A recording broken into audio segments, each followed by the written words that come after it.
Yeah. So I'm here with Reggie Barnes, 88 to 92, I believe, Oklahoma Sooners, the one and only Oklahoma Sooners. Uh, so, uh, so you came in with Belser and T-Ray. Yeah, so my group was the last recruiting class of Switzer with Jason Belzer, Joe Bowden, Corey Mayfield, Steve Collins, Otis Taylor. I mean, there's 26 great guys that came in. That's And some dogs right there. 26 went to the league. So How many? 13. Oh, nice, man. Very nice. So they were Switzer's last season there. So, like, can you talk about like kind of the culture that Switzer had versus the culture that Gibbs had, or was it this? Well, I mean, obviously, it was a little looser when we first arrived because you got a lot of proven guys that won championships and competed for championships. And so you have a good nucleus of older guys. Once, Coach resigned and Coach Gibbs took over, same guys, but then we started getting different recruits because we're on probation and had to deal with that. So I think probation kind of changed the culture a little bit, just because of the talent that was coming in and what we had to do as a young group, because we were freshmen the year he resigned. So a lot of us had to take a leadership role pretty quick. So what were you guys down to, like 14 scholarships or something like that? I don't remember. I was just worried about Reggie. Right. Hell yeah, for sure. So you went as a linebacker, huh? And they ended up switching you to defensive end. Yeah. So when I get there, I was inside linebacker. That's what I always played. And we had Chris Wilson and Joe and Frank Blevins. So we had a lot of guys that could play. And they tried Frank at a defensive end for a little bit, and then they tried me out there, and I was pretty successful at it, getting the pass rush and causing some havoc. And it looked up where to get us all on the field, that's where I needed to play. Yeah, your junior and senior season, you had like 16 sacks, I believe. That's pretty impressive, man. For sure. Yeah, well, we have a good group of guys around us. I mean, if I look back at that, you think about the secondary with Jason Belzer and Darnell Walker and Terry Ray, all guys that spent time in the NFL. So you had time. So that quarterback took that extra second because they were recovering pretty good. And so it allowed me to get there. Oh, Jason Belzer, man, he used to rock some dudes' heads, man. Yeah, he'd get in the way for a little guy. Yeah, man. I talked to him, I guess it was about 2 weeks ago, man. The second time I talked to him, I love talking to him, man. He has good insight into life, man. Yeah, no doubt. So you were all Big 8 in 91, second team all Big 8, 92. And then you were drafted by the Steelers, correct? Well, picked up by the Steelers in free agency. Oh, okay. In 92, I missed 4 games. I tore my ACL against Texas. And missed 4 games. And Chad Brown at Colorado, he and I switched spots where he was second team the year before. And nice. He got first team after I missed those games. So tearing that ACL, that had to slow you down a bit, huh? Just a little bit. But, you get there and just ask for an opportunity. And so Pittsburgh gave me that opportunity. And by then it had healed enough. I went to an all-star game in Tokyo, Japan, and played there and played some other all-star games. And so I worked my way back and but never got it fixed because at that time, that was a death sentence. You had 6 months of rehab and, in the middle of your senior year, you don't have 6 months to take off. Right. So you did that against Texas, huh? Yes. You got any good memories from the Texas series, or? Well, I mean, you probably know, but Winford Tubbs is my first cousin who's an All-American there, and we played the same position. And so for the 4 years that he played against us, we never beat him. So there was some bad memories, but at the same time, it was some of the best games we've ever played, and just got after each other, and you played to the last whistle and regardless of the score. And so it's always fun to see those guys, and I'm still friends with a lot of those Texas Longhorns just because of Winford being down there. We became friends over the years, and so they always give me hell. I said, look at the overall record. You know, and we take care of business. Right.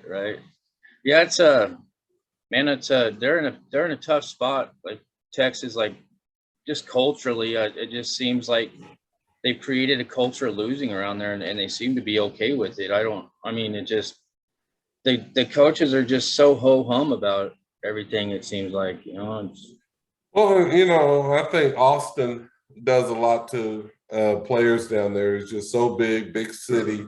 And when you think about Texas recruiting, for the most part, it's those small towns in Texas that they're getting these kids from. You get some Houston kids, some Dallas kids, but you get a lot of small town America, and they go to the big city, which the capital is. And I think, you know, it distracts those guys. They get a lot of attention. Win, lose, or draw, people still like the Texas Longhorns here in Texas. Right. But at the same time, it takes a toll on those players. Yeah. Well, you know, like I say that during the 90s, that all the players that came through OU, they held OU down. Like nobody wanted any part of OU after that probation. And I just, there was so much talent on the rosters too, man. And they just didn't have the right coordinators wherever, but they held OU down, man, for sure.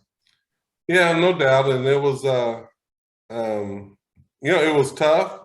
You know, the numbers were down, but the, you know, players played hard. You know, defensively, you know, I think in 1990, if you score 21 points in every game, we win them all. Nice. You know, so 3 touchdowns. When you think about a Barry Switzer offense, the wishbone, you know, 10, 12 touchdowns a game, you know, you take a defense that we had, all of a sudden you're natural contenders. Right. So that's why we all went to Oklahoma. But like you said, in those early 90s was just a struggle to try to, you know, field a good team and keep up to par. Yeah. So I got a funny story about Barry. I was at the Nebraska game this last year, the 50th anniversary. Mm-hmm. And I got to talk to Johnny the Jet Rogers, and Barry was sitting kind of next to him, and I was like, "Hey, Coach Switzer," and he came over and shook my hand and talked to me for a few minutes. You know, I thanked him, and he's all, "Thank you, Robert." And he called me by my first name. And I look at my mom, because I took my mom, like, "Yeah, how does he know my name? He don't know me." And she's like, and it points to my shirt. I had a name tag on my shirt. I was like, the old man still got it, man. Yeah. So, and Frank Blevins wanted me to ask you about the straw. Oh, Frank, stick man. Yeah, he's funny, man. I've been trying to get him on for a while, but he's a busy man. Yeah.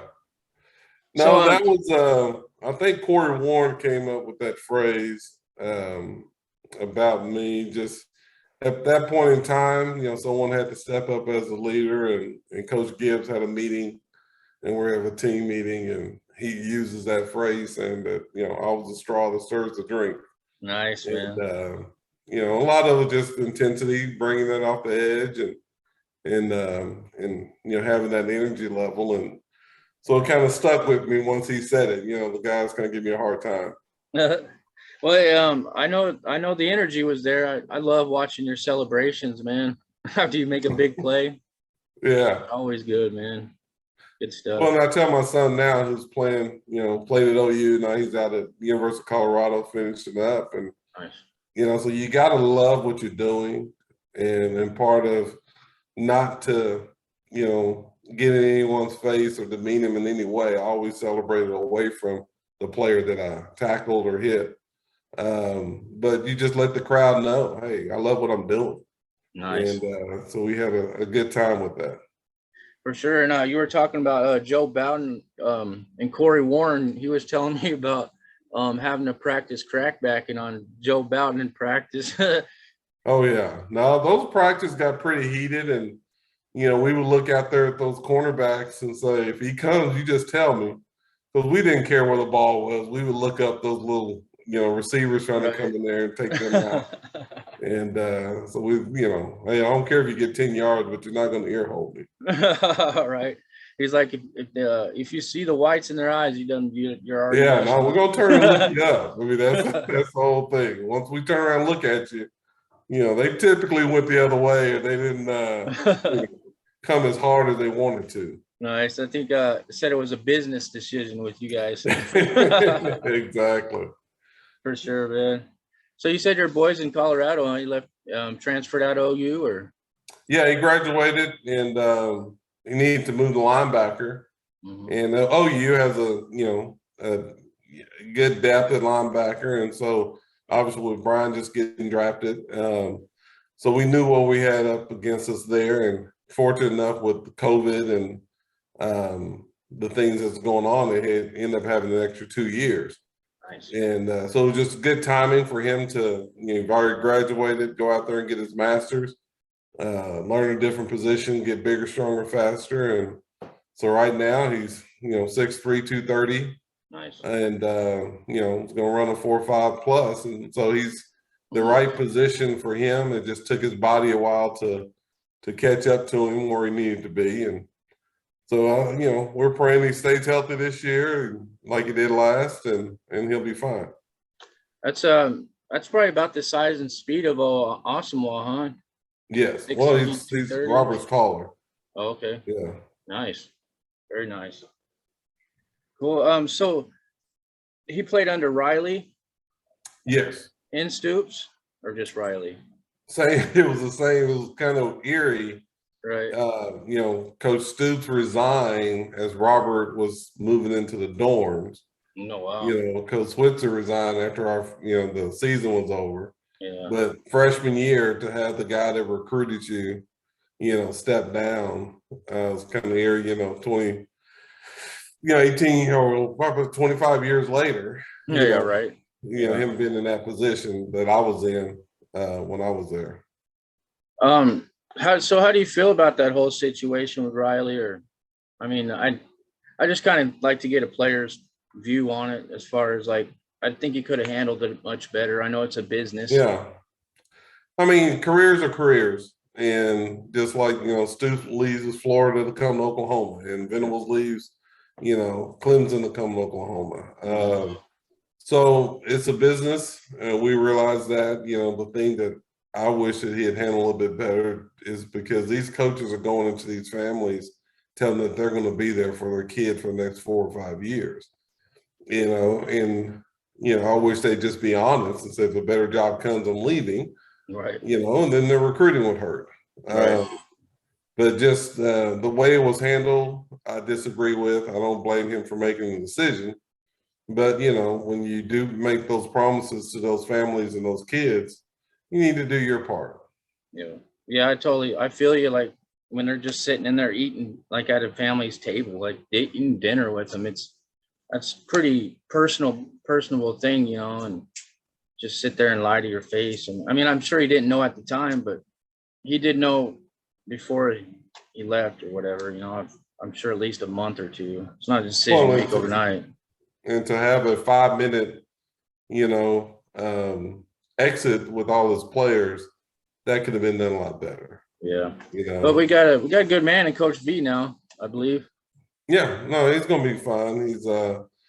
He knows what it takes to win there, and he's excited about his opportunity to be a head coach. And I think that the defense can bring the energy. Oklahoma can always manifest some offense. And so we can bring the energy in, get some stops and turnovers. And in today's game, it's all about turning the ball over. One team gets 3 or 4 more possessions than the other team, and they're more likely to win. Yeah, there's really no just get after it, suffocating defenses anymore. Really, it's all almost a finesse game, 7-on-7. It seems like some days, man. A lot of times it is, but you still got to tackle a guy with the ball and try to get the ball out, and and that's what's going to give you the best opportunity. I was reading this stat. Venables, when he was at Clemson, so he was there for 10 years. They had over I think it was 480 sacks and over 1,100 tackles for a loss. No, that's good. That's I pretty mean, it's very impressive, man. impressive. And Yeah. you know, they had great athletes down there too. Yep. You know, Yep. so it takes both sides of it. You got to get great athletes, and then you got to turn them loose and let them play and play fast. And I look forward to, you know, what the seasons ahead look like. You looking forward to the move to the SEC? I am. I think it's going to challenge Oklahoma. But at the same time, I think it allows them to get a different caliber of player, especially along the offensive line and defensive line. Yes, sir. Like I said, skill-wise, receivers, running backs, quarterbacks, we're always going to get those guys. And but going after those game-changing defensive linemen, that's something that we've lacked. Yeah, big time. Recent years. Yeah, we need some more Martin Chases and Kelly Greggs and exactly just get after it, you know. Gerald McCoys and Tommy. Gerald McCoy, man, that guy. He was such a beast, man. He was fun to watch. Oh, yeah. Tommy Harris too was like Mm-hmm. that. Tommy Harris's freshman season. Wow, that was amazing, man. We just need a few of them. Yeah, they'll be there. And did you play against any SEC teams while you were at OU? No, I don't. No, because remember our preseason was not played some Pac-12, UCLA, USC. But no, I don't think we really ever played anybody from SEC. And they were down then; they weren't the same, exactly. you know, type of conference. We were the top dog in the Big Eight. Yeah, good old Big Eight. You go play for national championship. So yep.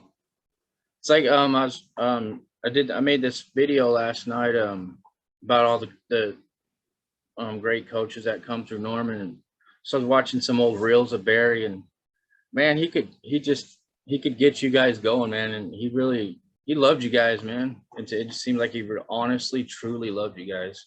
Oh, absolutely. And you know, I tell people all the time, you know, my freshman year, I'm up at OU, I'm looking at two seniors that have been waiting behind Dante Jones and Bosworth, and so they've been waiting in the wings to play. And so Joe Bowden and I get there, and we realize that we're, you know, different caliber of athlete than what was there. But coaches came to us and said, "Hey, we're going to redshirt you and get you ready, and we think we can win with the guys that are currently here." But then we're getting ready for Texas that year, and they want me to play middle linebacker in the scout team to get our offense ready. And I've never been a blocking dummy, so I'm going to go play hard. And right. So I'm giving our senior, you know, the business. And so Coach Switzer, you know, he interjects in the practice and see what I'm doing. And, you know, so Reggie Barnes is going to be my next All-American. Nice. You know, those are kind of things that Coach will say, and you believed it. You know, right. like if Coach Switzer thinks that, then the world's going to think that. I got to go.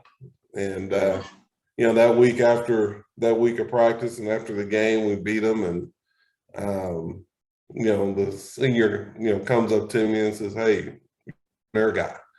And their guy was an All-American, you know. So that's the kind of, you know, pressure that was on you and the type of guys you practiced against. And, you know, you took it serious. And when Coach Switzer walked out there and he told you something, you believed it.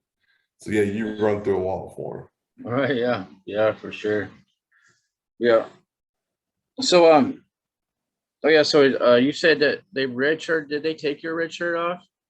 No, I redshirted my whole freshman year. Belzer was telling me like they were what do you say, mollywopping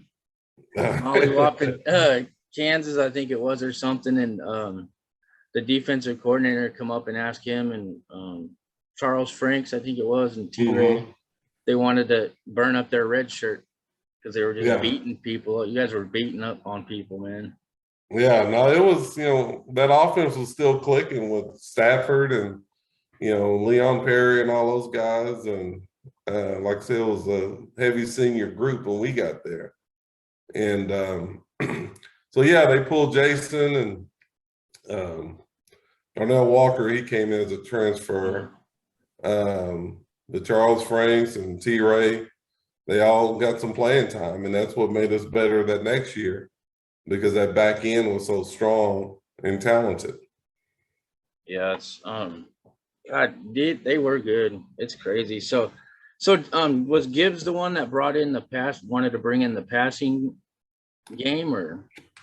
Oh, absolutely. He was the head coach. And so we had an opportunity to get Cale Gundy, who at the time was the #1 quarterback in the country, and everybody wanted him. So him being in our backyard and out of Midwest City, so it made sense to, you're a new coach and you get a chance to get the #1 quarterback, and it's kind of flipped that we let Troy Aikman go to run the wishbone, and then we brought in Cale and abandoned the wishbone. That was a staple of that offense, and Oklahoma. But the new offense was more suited to Cale. We weren't completely ready for him because we had their philosophy back in the day was recruit better athletes and make them receivers, recruit as many running backs as you can because you're playing 3 at a time. And then if they can't play running back, put them at receiver. And so when Cale took over, I think Artie Guess was the only true wide receiver that they had recruited before, Corey Warren and Albert Hall. And in fact, Albert Hall was a quarterback they converted to receiver. Yeah. You had a lot of that. I think Corey Warren was a DB too when he came to OU. Mm-hmm. Yeah. But we didn't have any pure receivers that had played at a high level and had a bunch of receptions before they got there. Yeah. Before Cale, and then we got PJ Mills and some other guys that could really separate. Cale, he needs to get himself a statue out there and he's been there long enough. Yeah, he's like Mr. OU. What's he been there 30, almost 40 years probably? Yeah, no, he's been there a long time. That's good for him. Yeah, I'm surprised he hasn't been in any coaching, like head coaching gigs or his name in the hat anyway. Well, it's not for everybody. Right. It's really not. Sometimes your lane is where you want to be and you just want to stay in your lane and do the best you can, make an impact, in which he has. And so we appreciate him in the position he's been in because he's been that one common consistent thread for the other coaches and for the players that have come and gone, that he's still there and you have someone to communicate with. For sure. Yeah, that's good stuff, man. So after you're with the Steelers and then the Cowboys after that? Yes. And then you were out of football after that? Yeah, so after the Cowboys, I had an opportunity to go to Green Bay and didn't make that team. And by then it was, I was done. I knew that my knee was still hurting and I didn't have the time to do the surgery. And so it was time to try something different. So what are you doing now? I'm in sales with Acme Brick here in Dallas. So yeah, large company. We provide a lot of building materials to volume builders here in the Metroplex around the state and a couple other states that we're in. So it's good people, good team. Do you guys have you heard of Pavestone? Yeah, we do a Pavestone all the time. Yeah, that's what I worked with Pavestone a lot when I was in Wyoming as a landscaper, when you do our hardscapes or whatever. That's some good brick right there, man. Yeah, they're right down the street from us over here in Grapevine. So nice. They have one of their plants here. And that's in Dallas, you said? Yeah, or we base out of Fort Worth, but we cover the whole Metroplex. I'm trying to get this like family reunion thing going on for the players of the 90s. And so far I got about 8 guys: V-Sim, Chris Campbell, Corey Warren, Jason Belzer. We're going to meet up in October, the night before the OU Texas game. Okay. At the futsal. There's a futsal there in Dallas. Okay. And then we play a flag game for charity. Not them guys, but I take part in it. It's a bunch of OU fans against a bunch of Texas fans. All right. And we play for high school kids who had spinal injuries playing football, and for the family of this OU super fan that just passed away after fighting cancer. Okay. Super fun, but I can get you all the information if you wanted to show up, maybe. Yeah, give me the information. I'd love to see those guys and be a part of something. I think that Robert, the Colorado, I believe, is off that week because I go to all of his games. Nice. So yeah, if I'm available, if I'm around, I'll definitely be there. Nice, man. So I'm gonna get out of here, but I like to end on a who, what, and why. Mm-hmm. So for the who, if you could Oklahoma drill against anybody, who would it be? For me to win the battle? Just to battle it out. Oh, if I could go do Oklahoma drill against anybody, yeah, I'll probably take on Cale Gundy. You know, Nice. get another chance to hit a quarterback. For sure. So for the what, we'll go, what is your definition of success? Success to me is, first of all, inner peace in your mind, heart, and body, and doing something that you're passionate about. Whatever that is, can be a definition of success to me. It doesn't have to be what you have or where you live, but who your friends are and what's your purpose in life, and then follow that passion. Well, they say the true measure of a man's greatness is like his impact on others. And absolutely, I truly believe that, man. Like, I don't care if I have no money in my pocket when I die, as long as I know that I died inspiring as many people as I could to be great. You know, for sure. And so for the why the game of football? Well, to be honest with you, it's easy. It became an opportunity because I played every sport growing up, but I was always bigger than other people and faster. And so as I was coming through, it was just easy. And how I started to play, I was actually riding my bike and I saw a team playing and I asked the coach if I could play. And they said, well, we've already started the season, but the kids remember me from the playground and recess. And he said, well, one of the kids talked to him and he said, well, if you can outrun this kid, then I'll let you play. I said, all right. So I did that, and obviously the rest is history. And that was actually the little Longhorns. So I played for the Longhorns for 3 seasons. Nice. And that was in Grand Prairie? Yeah, in Grand Prairie. Nice. Good deal, man. Well, can I get a Boomer Sooner on my way out the door? Boomer. Sooner. Boomer Sooner. Heck yeah, but I appreciate you, Reggie, and maybe we'll see you down the road, and good luck to all your endeavors, and hopefully your boy has a killer season and everything works out great, bud. We appreciate it. Y'all be careful, and we're only one, Oklahoma. Only one, baby. Thanks. All right. You're welcome. Thank you. Bye-bye.